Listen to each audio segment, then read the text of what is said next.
ఒక మాట చెప్పనా, కొంతమంది ఉంటారు ఎక్కువగా ప్రవచనాలు కోరుకునే వాళ్ళు కూడా ఉంటారు. చాలా చోట్ల, మన దగ్గర లేలే కానీ ప్రవచనాలు కోరుకునే వాళ్ళు ఉంటారు. అదే ప్రవచనాలు కోరుకునే దగ్గర అక్కడ నిలబడిన సేవకుడు మాట్లాడుతూ ఆ పేరు ఎవరు లేరు కానీ చెప్తున్నా,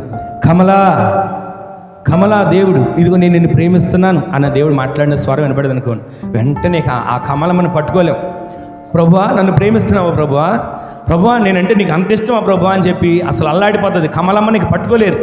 అదే దేవుడు అక్కడ నిలబడిన దేవుడు, కమలా ఏంటి నీ భర్తను కొడుతున్నావంట, ఇది నీకు తగదు అని ఒక్క మాట చెప్పాడు అనుకోండి, ఇవాళ అసలు వాక్యం ఏం బాగోలేదండి, ఇవాళ అసలు వాక్యం బాగోల, దేవుడు సరిగ్గా మాట్లాడలేదు నాతో అని ఎంతసేపు ఆదరించే వాక్యమే కోరుకుంటారు కానీ గద్దించే వాక్యాన్ని ఎవరు ఇష్టపడట్లా.